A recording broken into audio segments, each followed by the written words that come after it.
Olá, tudo bem? Seja bem-vindo. Há cerca de um ano atrás, eu postei um vídeo aqui no canal sobre a história do Fenemê D7300, o primeiro da marca e considerado por muitos como extinto nos dias de hoje. Nessa segunda edição do vídeo, eu agreguei novas imagens do caminhão em movimento na fábrica, em Duque de Caxias, e também nas ruas do Rio de Janeiro, no evento de lançamento e apresentação do modelo. Então segura aí, que lá vem mais um vídeo no canal.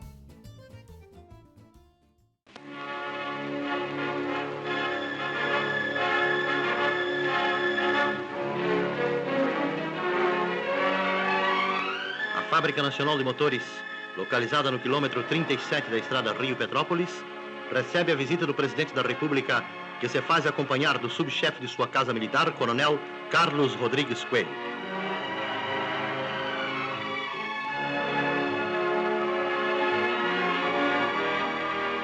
Após visitar diversas dependências da fábrica, o chefe do governo observa cerca de 50 viaturas, acompanhando os caminhões FNM Diesel de 3 toneladas, autotransportes para 14 toneladas de carga e os primeiros carros-tanques que desfilam no pátio do grande estabelecimento, que tem como diretor-presidente o engenheiro Benjamin Dumont. A parada dos diferentes veículos construídos na Fábrica Nacional de Motores é um testemunho da operosidade de seus dirigentes e do corpo de técnicos e operários que lhe formam a grande família de trabalhadores a serviço do progresso nacional.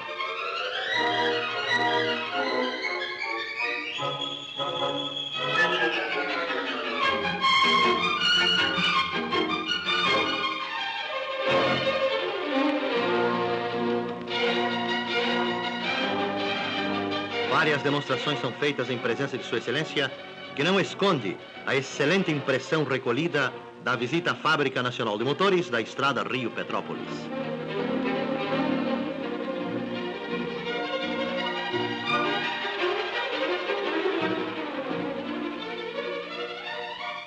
No dia 31 de dezembro, os caminhões fabricados no Brasil desfilam pela Avenida Rio Branco, a fim de que o povo possa testemunhar o labor construtivo que se realiza na Fábrica Nacional de Motores, admirando os excelentes e poderosos veículos ali feitos, sob a direção dos técnicos brasileiros e com a colaboração e o esforço dos nossos bons e laboriosos operários. Um desfile que desenha o futuro e afirma a capacidade dos que, servindo ao Brasil, dirigem com zelo e proficiência o modelar estabelecimento que é a Fábrica Nacional de Motores.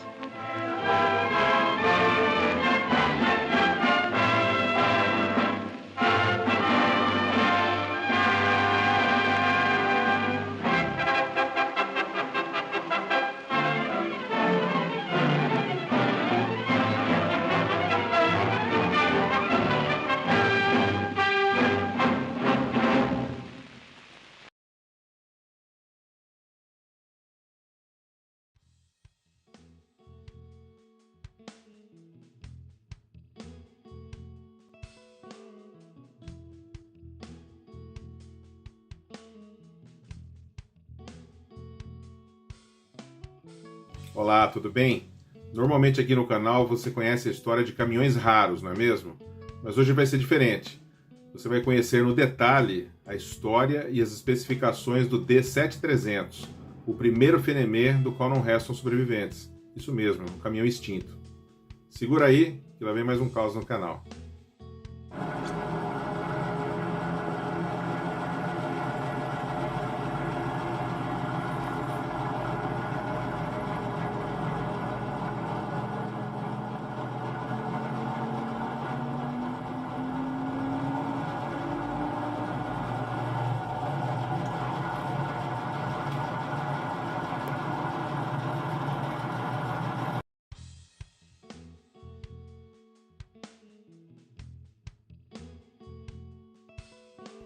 Como você viu recentemente aqui no nosso episódio 20, nos anos 40 o Brasil era uma nação de economia baseada na agropecuária, com indústria incipiente e, portanto, grande importadora de manufaturados.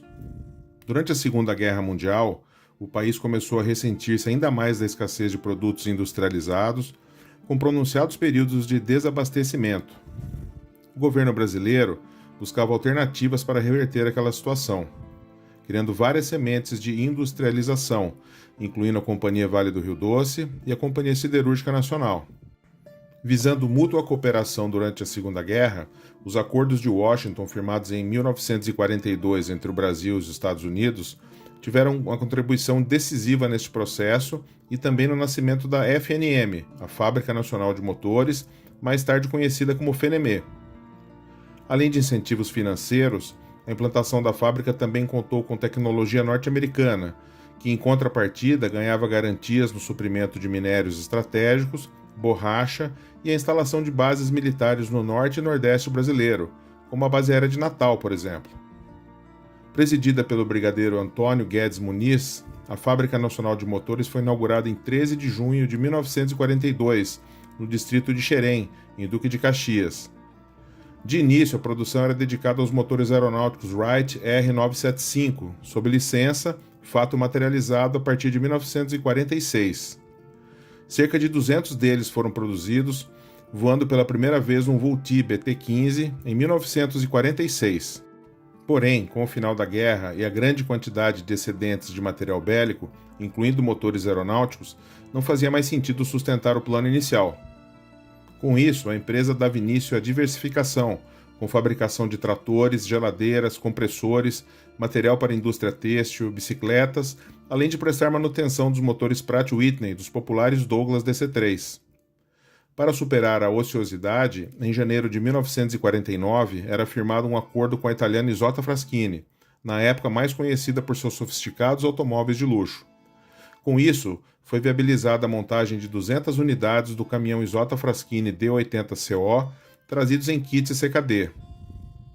No início dos anos 30, a Isotta havia firmado acordo com a MAN para a produção de motores diesel, lançando o pesado D80 em 1934 e o D65, um médio de cabine avançada, em 1940.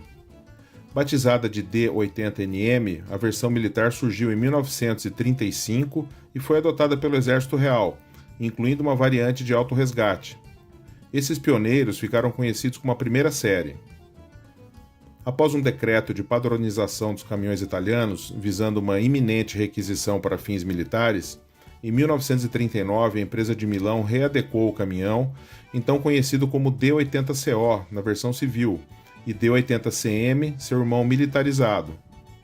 Os Isotta dessa fase são conhecidos como a segunda série. Havia também a versão militar do D65, com motores diesel ou a gasolina. Depois das experiências nas guerras da Etiópia e na Mundial, o D80CO era considerado ideal para o rigor dos trópicos e das condições das vias brasileiras, devido à sua comprovada robustez e durabilidade. Raríssimos mesmo na Itália, os D80 tinham aparência bela e imponente, com o torpedo alongado e profusão de elementos de estilo, com destaque para a grade de 2 seções com elementos horizontais, os superiores se prolongando com elegância pelas laterais do capô tipo borboleta. De início plantados no para-choque, os faróis passaram a ser instalados em caixas dedicadas, conferindo uma aparência um tanto mais jovial. A cabine Zagato tinha versões curta e estendida. Os para-brisas remanescentes da escola dos anos 30 eram planos e divididos, além de basculáveis para melhorar a ventilação. No Brasil, inicialmente designados FNME R80 e posteriormente D7300, em alusão à cilindrada do motor, os caminhões ganharam diversas alterações, como a conversão do sistema de direção para o lado de esquerdo, já desenvolvida para veículos de exportação, e a adição de cerca de 30% de conteúdo local, possivelmente constituído por pneus, vidros, bateria, tapeçaria, entre outros. O estilo também foi revisado e simplificado, com a supressão de alguns detalhes como os frisos e outros itens em metal polido, além da adição de emblemas FNME na grade dianteira e outros nas laterais do capô com a palavra Nacional. Além da cabine fechada Zagato, o D7300 também era oferecido como chassi curvão, para a instalação de cabines por terceiros, como ainda era praxe na época. Com a montagem das primeiras 50 unidades, a fábrica promoveu um célebre desfile na Avenida Rio Branco, em plena capital federal, simbolizando a emergente capacidade produtiva nacional. São deste momento de glória boa parte das conhecidas e saborosas imagens remanescentes do primeiro FNME montado no Brasil. As especificações do D7300 primeira série aqui apresentadas foram extraídas do Manual de Uso e Manutenção de nosso acervo, que aliás não possui data de impressão. Você vai notar que as traças fizeram a festa em algumas páginas em décadas passadas, mas para nossa sorte a festa acabou. Em uma das belas imagens do manual, você pode notar o chassi curvão com o tanque de combustível montado transversalmente sob o futuro assento, o painel de instrumentos montado ao centro, o enorme reservatório de ar comprimido do sistema de freios, além das longarinas de largura constante, que facilitavam o encarroçamento. Outra característica saliente era o engate de reboque. As principais características do D7300 incluíam a distância entre eixos de 4,10 metros, o peso do chassi sem cabine e carroceria de 3.900 kg aproximadamente, o peso do caminhão completo com cabine e carroceria na faixa de 5.500 kg, um peso máximo rebocável de 14.000 kg, uma carga útil de 7.500 kg, depois ampliada para 8.000 kg, com a qual ele podia subir 27% de rampa aproximadamente. O motor diesel de injeção direta tinha 6 cilindros em linha, com cilindros de 105 por 140 mm, 7,3 litros de cilindrada e desenvolvia 100 HP, a 1850 RPM. O lado esquerdo do motor, ou o lado frio, evidenciava o filtro de ar em banho de óleo, o coletor de admissão, o sistema de injeção e o cárter nervurado em alumínio para melhor arrefecimento do óleo. O lado oposto do motor evidenciava várias características interessantes, como o coletor de escape, longe dos pés do motorista, o compressor de ar do sistema de freios acionado por correia dupla, o dínamo acoplado e a tampa dos tuchos já com a inscrição FNM, significando que já tinha sido nacionalizada. No corte longitudinal do motor, você podia observar o virabrequim apoiado em 7 mancais, as camisas úmidas removíveis e os cabeçotes em número de 2, um para cada 3 cilindros. O corte transversal revelava características construtivas modernas para a época, como o cabeçote de fluxo cruzado, a injeção direta de combustível e o bloco que se estendia abaixo da linha de centro do virabrequim para maior rigidez estrutural e durabilidade. A embreagem era do tipo monodisco a seco, montada em uma carcaça dedicada, já que a transmissão era de montagem remota. A transmissão de 5 marchas tinha construção com engrenagens de dentes retos deslizantes e relações de redução entre 7 e 1:1. Curiosamente, a posição das marchas era indicada através de um descritivo e não de um diagrama como estamos acostumados hoje em dia.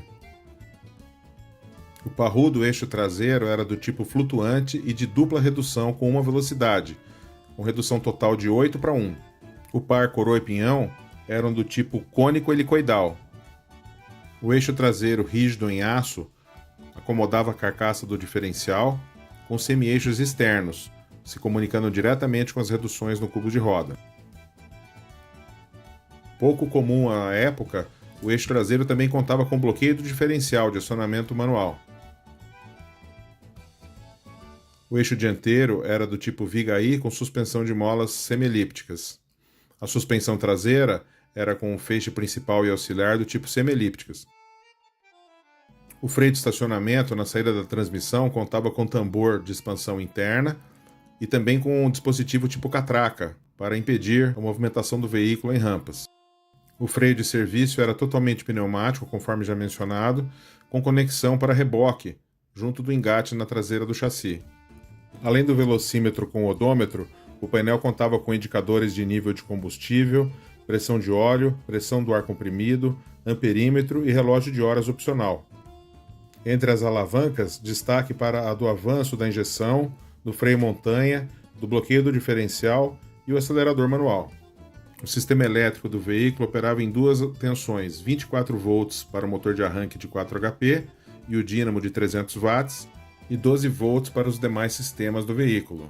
De acordo com registros de época, além das 50 unidades montadas em 1949, outras 150 foram construídas no ano seguinte, das quais não resta nenhuma sobrevivente. Com isso, chegamos ao final da nossa jornada através da história e dos detalhes técnicos do primeiro caminhão Fenemê do Brasil, o D7300, também considerado por muitos o primeiro caminhão nacional. Se você quiser saber mais sobre a história da Fenemê no Brasil, incluindo os demais modelos, o D9500 e o D11000, e também uma parte da história da Iveco, você precisa conhecer o livro que eu escrevi junto com o meu amigo Rogério De Simone, sobre a história da marca no Brasil. Se você curtiu o vídeo de hoje, deixe seu like, se inscreva e compartilhe com os amigos. Afinal, esse é o combustível do canal. Saudações caminhonísticas e até breve!